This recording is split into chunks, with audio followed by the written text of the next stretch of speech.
Hello dear students, Brilliance Academy पर आप सभी का स्वागत है। हमने हमारा केमिस्ट्री का पहला चैप्टर देख रहे थे, ठीक है, जो कि 10th क्लास का है। तो हमारा जो पहला चैप्टर है उसका नाम क्या है? जो हमारा पहला चैप्टर है उसका नाम है रासायनिक अभिक्रिया एवं समीकरण, ठीक है। क्या नाम है चैप्टर का? रासायनिक अभिक्रिया एवं समीकरण।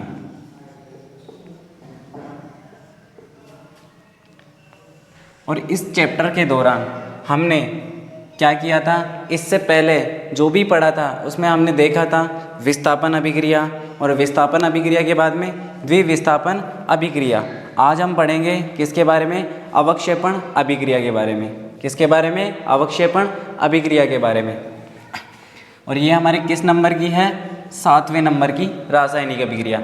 इससे पहले हमने 6 प्रकार की रासायनिक अभिक्रियाओं के बारे में जान लिया है, ठीक है। यह हमारी कौन सी है? 7वें नंबर की, ठीक है। इसमें हम किसके बारे में बात करेंगे? अवक्षेपण रासायनिक अभिक्रिया। अवक्षेपण रासायनिक अभिक्रिया। इस अभिक्रिया में नाम से ही पता चल रहा है कि क्या होगा। अगर हम इस अभिक्रिया की बात करें तो इस अभिक्रिया में अभिक्रिया के संपन्न हो जाने के बाद क्या होगा? हमें अवक्षेप प्राप्त होगा। क्या प्राप्त होगा? अवक्षेप प्राप्त होगा, जिसे हम क्या कहते हैं? पीपीटी। क्या कहते हैं? पीपीटी। तो हम क्या लिख सकते हैं इस अभिक्रिया के बारे में? ऐसी रासायनिक अभिक्रिया, ऐसी रासायनिक अभिक्रिया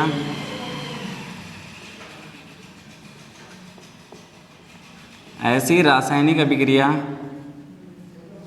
जिसके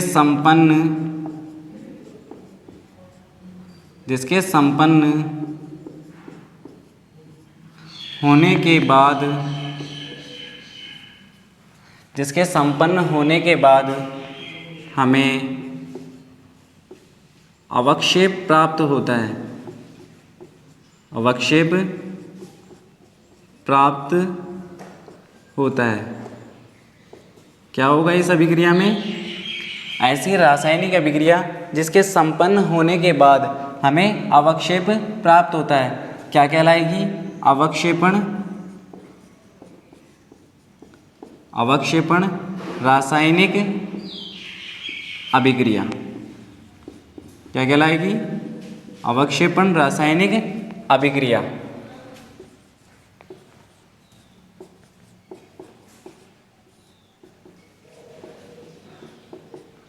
अर्थात अगर हम इसकी रिएक्शन की बात करें तो रिएक्शन में हम देखेंगे, क्या देखेंगे? कल हमने देखा था कि जब एक अभिक्रिया करवाई थी हमने लास्ट टाइम, तब हमने देखा था जब अभिक्रिया कराई जाती है तो हमें क्या मिलेगा? अवक्षेप प्राप्त होगा। सोडियम सल्फेट की अभिक्रिया हमने बेरियम क्लोराइड के साथ करवाई थी। किसके साथ करवाई थी? बेरियम क्लोराइड के साथ। किसकी अभिक्रिया? सोडियम सल्फेट की अभिक्रिया। तो हमें क्या मिला था? Barium sulphate. क्या मिला था? Barium sulphate. जो बेरियम सल्फेट प्राप्त होता है वह हमें अवक्षेप के रूप में प्राप्त होता है, जिसे हम क्या कहते हैं? पीपीटी कहते हैं, ठीक है। तो हम उसी अभिक्रिया को वापस लिखेंगे, ठीक है। तो हम देखते हैं, जैसे ही हम सोडियम सल्फेट की अभिक्रिया किसके साथ करवाएंगे? बेरियम क्लोराइड के साथ।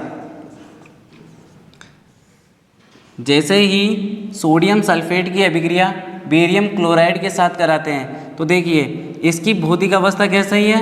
एक्वस, जलीय विलयन है। इसको क्या कहते हैं हम? Sodium sulphate. क्या कहते हैं? Sodium sulphate. जैसे ही सोडियम सल्फेट बेरियम क्लोराइड के साथ अभिक्रिया करेगा, जिसकी भौतिक अवस्था कैसी है? जलीय विलयन, ठीक है। किसके साथ अभिक्रिया करेगा? बेरियम क्लोराइड के साथ। जैसे ही सोडियम सल्फेट बेरियम क्लोराइड के साथ अभिक्रिया करता है तो हमें क्या मिलेगा? यहाँ से बेरियम सल्फेट। क्या मिलेगा? बेरियम सल्फेट, और ये किस रूप में मिलेगा हमें? पीपीटी के रूप में। ठीक है, इसका नाम क्या है? Barium sulphate.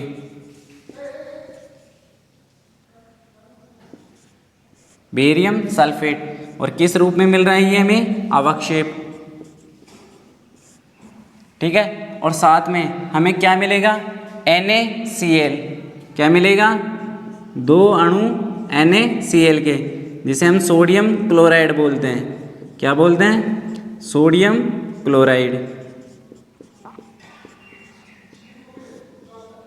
इसकी भौतिक अवस्था कैसी है? जलीय विलयन है, इसलिए एक्वस। तो हम इस अभिक्रिया में देखते हैं, जैसे ही सोडियम सल्फेट की अभिक्रिया बेरियम क्लोराइड के साथ कराई जाती है तो हमें क्या मिलता है? Barium sulphate. और ये किस रूप में मिलता है हमें? पीपीटी के रूप में, जिसे हम क्या कहते हैं? अवक्षेप। और साथ में क्या मिलता है हमें? NaCl, जिसे हम सोडियम क्लोराइड या फिर नमक कहते हैं। देखो, ये जो अवक्षेप प्राप्त हो रहा है, इसी के आधार पर इस अभिक्रिया को क्या कहते हैं? अवक्षेपण रासायनिक अभिक्रिया। तो बच्चों, आपको ये यहाँ तक समझ में आया होगा, आप इसे नोट कर लीजिए, फिर हम आगे बढ़ते हैं। ठीक है, आगे हम बात करेंगे ऑक्सीकरण अभिक्रिया, जिसे उपचयन अभिक्रिया के नाम से भी जाना जाता है। तो आप इसे नोट कीजिए।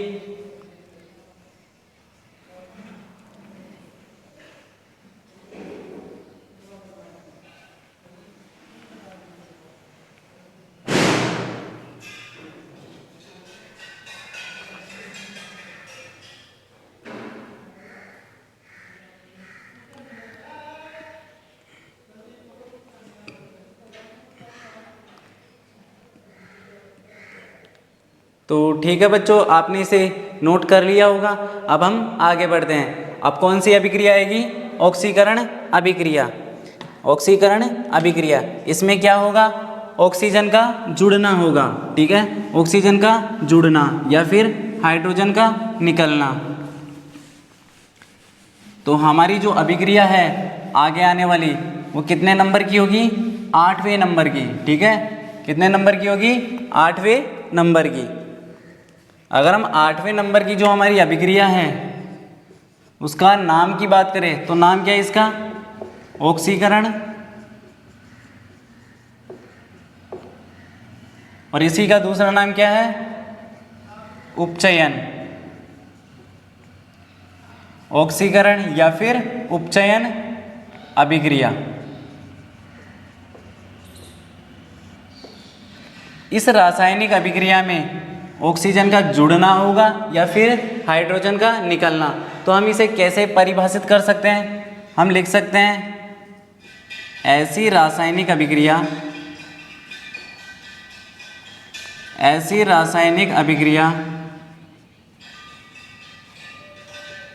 जिसमें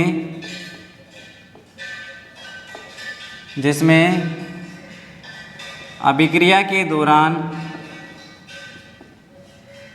ऐसी रासायनिक अभिक्रिया जिसमें अभिक्रिया के दौरान ऑक्सीजन का जुड़ना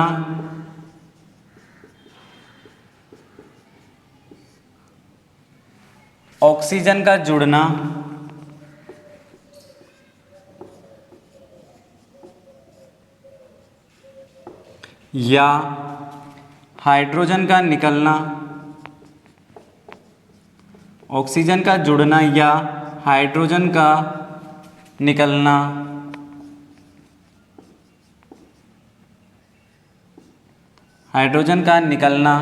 होता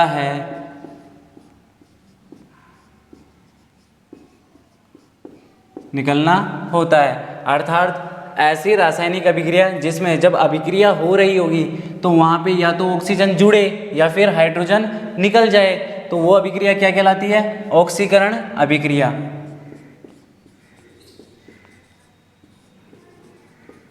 ऑक्सीकरण या उपचयन अभिक्रिया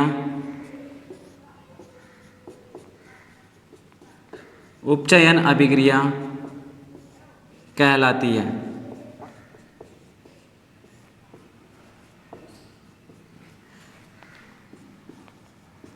अर्थात हम इसे रिएक्शन में कैसे लिख सकते हैं? इसी बात को अगर हम समीकरण के द्वारा लिखना चाहें तो क्या होगा इसका रासायनिक समीकरण? देखो, यदि हम कॉपर धातु की अभिक्रिया, किसकी? कॉपर धातु की, और धातु कैसी होती है? सॉलिड, ठीक है। ये हमारे पास में क्या है? कॉपर। जैसे ही कॉपर धातु की अभिक्रिया किसके साथ होगी? ऑक्सीजन के साथ। इसकी भौतिक अवस्था गैस। जैसे ही कॉपर धातु ऑक्सीजन के साथ क्या करेगी? अभिक्रिया, तो कॉपर धातु के साथ क्या हो जाएगी? ऑक्सीजन जुड़ जाएगी। जैसे ही ये इसके साथ जुड़ती है तो हमें क्या मिल जाएगा? यहाँ से कॉपर ऑक्साइड। क्या मिल जाएगा? Copper oxide.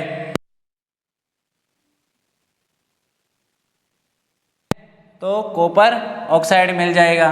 अगर हम देखें तो इसकी अवस्था कैसी होगी? ये भी हमारे पास में सॉलिड होगा। और अगर हम बात करें इसके रंग की तो रंग कैसा होता है इसका? काला, ठीक है। इसे क्या कहते हैं हम? Copper oxide.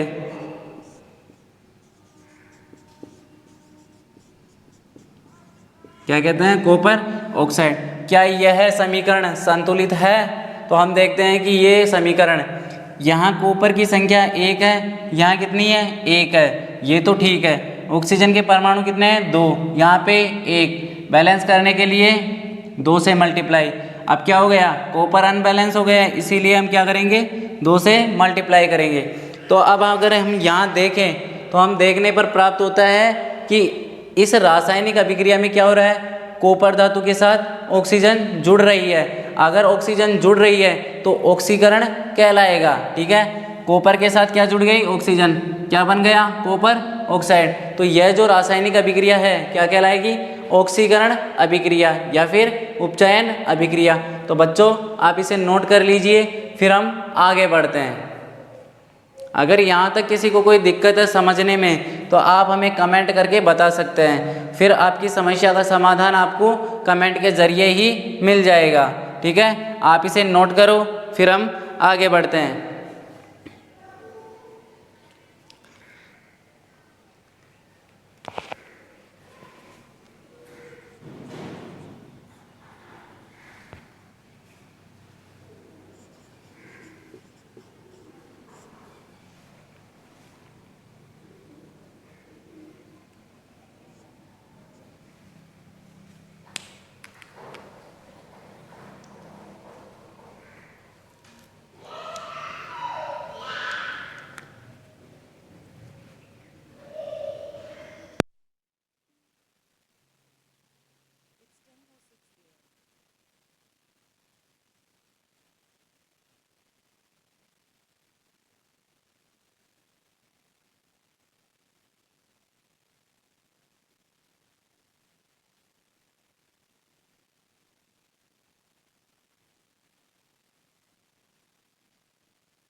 ठीक है बच्चों, आपने इसे नोट कर लिया होगा। अब हम आगे बढ़ते हैं, ठीक है। तो आगे कौन सी अभिक्रिया आएगी हमारी? अपचयन अभिक्रिया। ऑक्सीकरण के साथ में कौन सी होती है दूसरी? अपचयन अभिक्रिया। अपचयन अभिक्रिया में क्या होगा? हम कह सकते हैं कि ऐसी रासायनिक अभिक्रिया जिसमें ऑक्सीजन का निकलना या फिर हाइड्रोजन का जुड़ना हो, क्या कहलाएगी? अपचयन अभिक्रिया। क्या कहलाएगी? अपचयन अभिक्रिया। तो ये हमारे किस नंबर की है? 9 नंबर, ठीक है। इसमें हम बात करेंगे अपचयन अभिक्रिया की। अपचयन अभिक्रिया।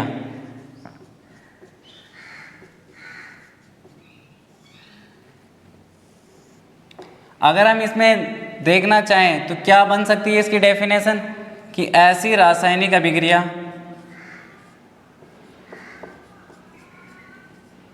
ऐसी रासायनिक अभिक्रिया जिसमें ऐसी रासायनिक अभिक्रिया जिसमें अभिक्रिया के दौरान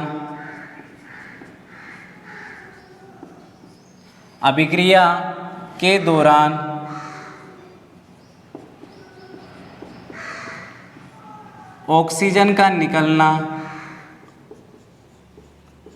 अभिक्रिया के दौरान ऑक्सीजन का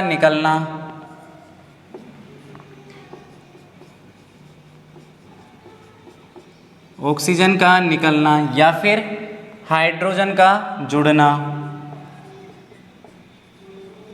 हाइड्रोजन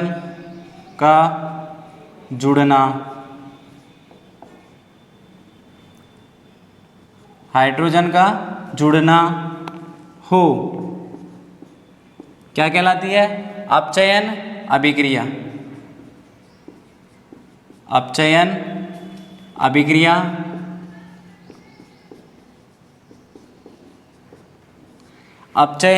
अभिक्रिया कहलाती है।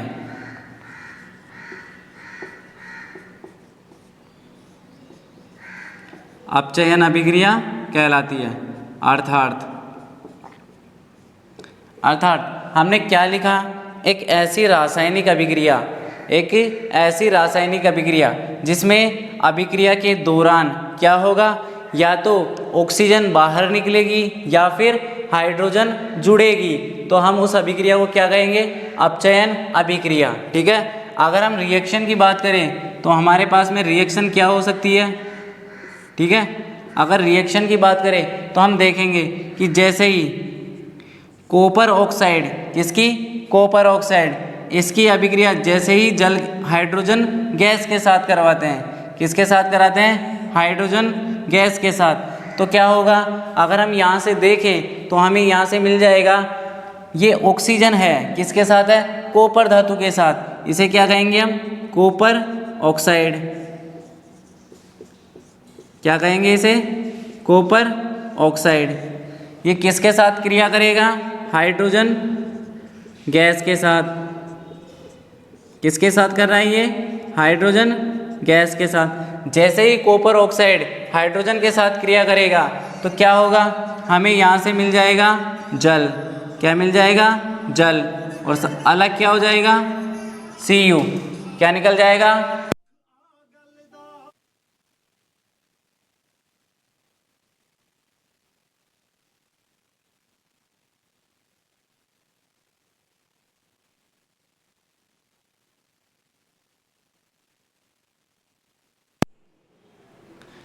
वो कॉल आ गया था बच्चों, इसीलिए हम उधर जाना पड़ा। ठीक है। तो हमें यहाँ से क्या मिल जाएगी? कॉपर धातु। ये कैसी है? ठोस है, इसीलिए भौतिक अवस्था सॉलिड।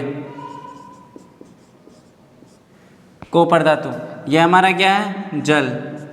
कॉपर ऑक्साइड कैसा प्राप्त होगा? सॉलिड है। और ये क्या है? हमारी गैस है। अगर हम यहाँ देखें तो हमें देखने पर पता चलता है कि अगर हम यहाँ देखें तो हमें क्या दिखाई देता है? Copper oxide. अर्थात अगर हम इसे देखें तोड़कर तो क्या मिलेगा हमें? Cu+2O-2।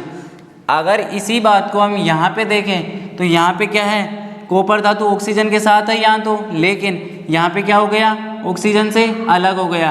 अर्थात इसके पास जो ऑक्सीजन थी वो क्या हो गई? बाहर निकल गई इसके साथ से। जैसे ही ऑक्सीजन इसके साथ से निकल जाती है तो ये किस में बदल जाएगा? कॉपर धातु में। और ऑक्सीजन किसके साथ जुड़ गया? हाइड्रोजन के साथ, हाइड्रोजन गैस के साथ। तो क्या मिल जाएगा हमें? H2O। क्या यह इक्वेशन बैलेंस है? तो हम देखते हैं, कॉपर के साथ जो ऑक्सीजन है उसकी संख्या कितनी है? 1। इधर कितनी है? 1। यहाँ कॉपर धातु 1, यहाँ पे 1, हाइड्रोजन के 2 परमाणु, इधर भी 2 परमाणु। तो दी गई अभिक्रिया कैसी है? संतुलित है। तो हम कह सकते हैं कि जो ये अभिक्रिया है इसमें क्या हो रहा है? ऑक्सीजन का निकलना हो रहा है। क्या हो रहा है? ऑक्सीजन का निकलना। इसीलिए हम इसे किस नाम से जानते हैं? अपचयन अभिक्रिया। ठीक है। किस नाम से जानते हैं? अपचयन अभिक्रिया। तो आप इसे नोट कीजिए, फिर हम आगे बढ़ते हैं।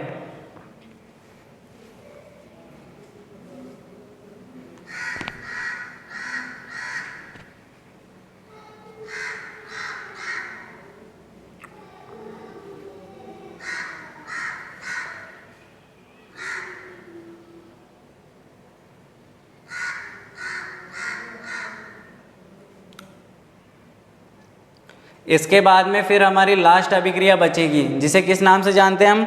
रेडॉक्स अभिक्रिया। किस नाम से जानते हैं? रेडॉक्स अभिक्रिया। उस अभिक्रिया में क्या होगा? ऑक्सीकरण की क्रिया और अपचयन की क्रिया दोनों एक ही अभिक्रिया में हो रही होगी, लेकिन एक समय पर क्या होगा? एक अभिकारक का ऑक्सीकरण होगा और उसी समय दूसरे अभिकारक का क्या होगा? अपचयन होगा। अर्थात उस अभिक्रिया में ऑक्सीकरण और अपचयन दोनों हो रहे होंगे, उसी को क्या कहते हैं हम? रेडॉक्स अभिक्रिया। तो आपने इसे नोट कर लिया होगा। अब हम आगे बढ़ते हैं। आगे कौन सी अभिक्रिया हमारी? रेडॉक्स अभिक्रिया, जिसे हम अपौपचय अभिक्रिया, उपचयन अपचयन अभिक्रिया या फिर अपौपचय अभिक्रिया के नाम से जानते हैं। तो हमारी जो आगे आने वाली अभिक्रिया है उसका नाम क्या है? रेडॉक्स अभिक्रिया।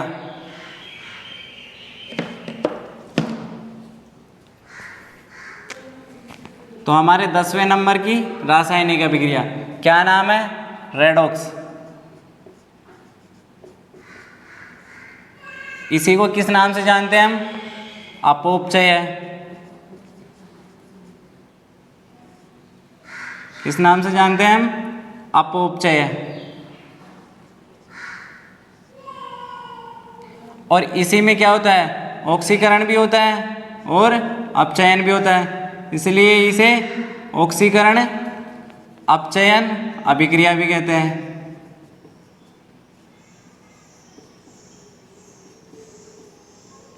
ठीक है, ये सभी क्या है? एक ही अभिक्रिया के नाम है। तो हम इसमें अगर देखें तो क्या लिख सकते हैं? ऐसी रासायनिक अभिक्रिया, ऐसी रासायनिक अभिक्रिया जिसमें, ऐसी रासायनिक अभिक्रिया जिसमें अभिक्रिया के दौरान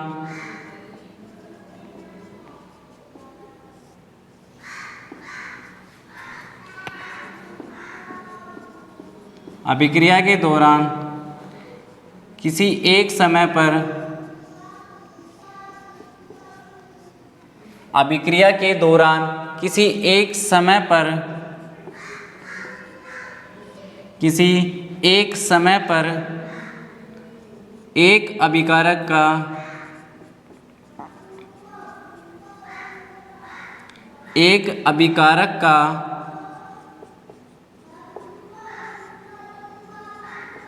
अपचयन, एक अभिकारक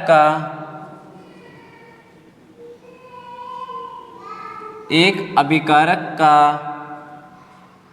क्या होगा? अपचयन।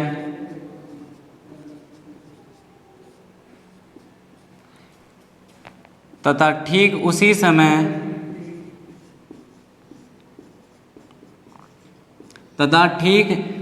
समय जिस समय अपचयन हो रहा है, ठीक उसी समय दूसरे अभिकारक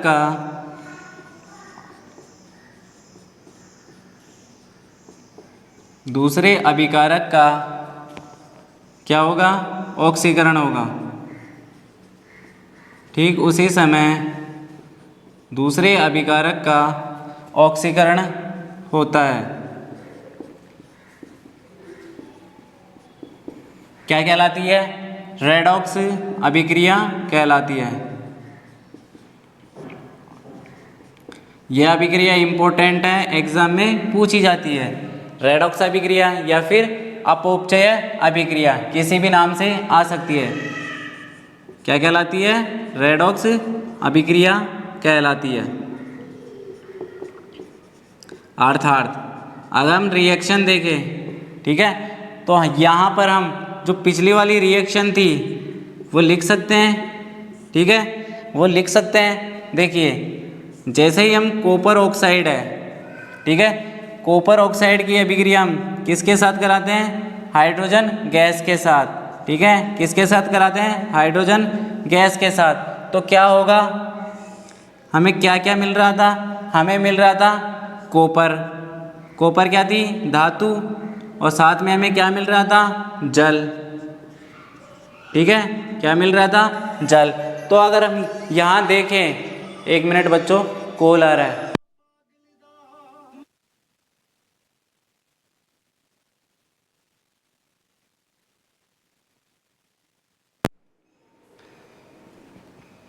तो देखिए बच्चों, हमने देखा कि यहाँ कॉपर ऑक्साइड किस में बदल गया?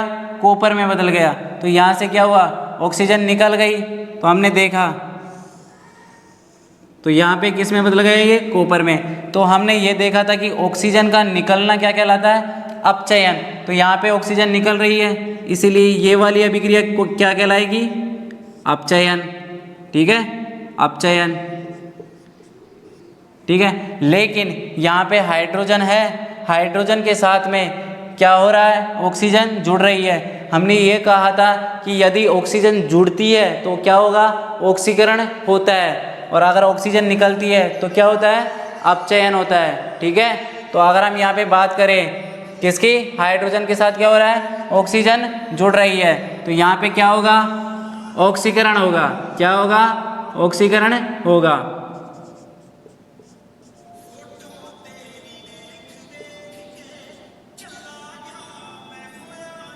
ठीक है बच्चों, तो आपको यहाँ समझ में आ गया होगा कि एक अभिक्रिया में ही क्या हो रहा है? अपचयन भी हो रहा है, और वहीं पे क्या हो रहा है? ऑक्सीकरण भी हो रहा है। तो बच्चों आप इसे नोट कर लीजिए, यह हमारी रेडॉक्स अभिक्रिया है। और इस चैप्टर में जो हमने 10 अभिक्रिया के बारे में बात की थी, वो हमारे 10वीं लास्ट की अभिक्रिया है। इससे आगे हम बाद में करते हैं। ठीक है, इसका मतलब इसे नोट कर लीजिए, फिर हम इसके बाद में कराते हैं आगे।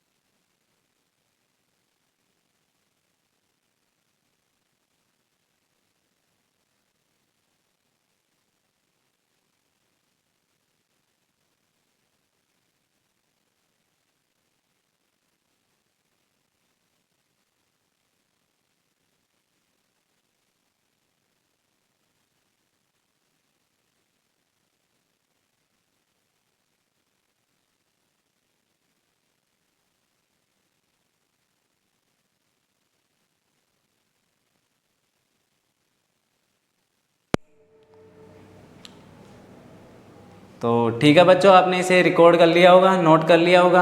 अब हम आगे देखते हैं कि आगे हमें क्या पढ़ना है। ठीक है, आपने इसे नोट कर लिया होगा।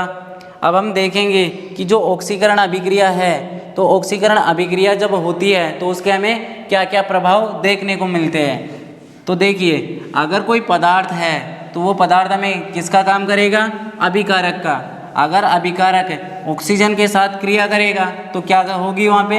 ऑक्सीकरण अभिक्रिया।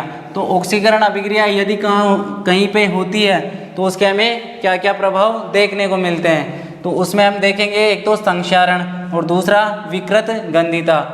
किसके बारे में बात करेंगे हम? संक्षारण और विकृत गंधिता के बारे में। तो देखिए, जो हमारा संक्षारण है, ठीक है, संक्षारण किससे संबंधित है? धातुओं से। ठीक है, तो हम लिख सकते हैं कि ऑक्सीजन, ऑक्सीजन की उपस्थिति में एक अभिक्रिया होगी तो ऑक्सीकरण। इसी को किस नाम से जानते हैं? उपचयन। ठीक है, ऑक्सीकरण या उपचयन अभिक्रिया के प्रभाव।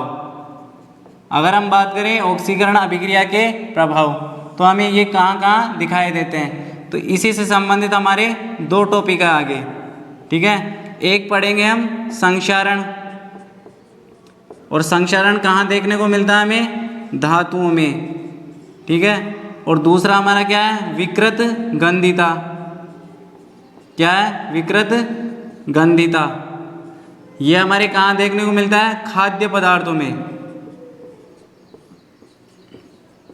ठीक है, तो आज के लिए इस लेक्चरर में हम यहीं तक रखते हैं। कल हमारा जो लेक्चरर होगा उसमें क्या पढ़ेंगे हम? संक्षारण और विकृत गंधिता। आपको आने वाले सभी लेक्चरर टाइम पर मिल जाए, इसके लिए आप हमारे चैनल को सब्सक्राइब करें और लाइक करें, ठीक है। और ऑल जो नोटिफिकेशन का बटन होता है उसे भी सेलेक्ट कर ले, ताकि आने वाले सभी वीडियो के नोटिफिकेशन आपको टाइम पर मिल जाए। तो ठीक है बच्चों, आज के लिए हम इतना ही रखते हैं। धन्यवाद। राधे राधे।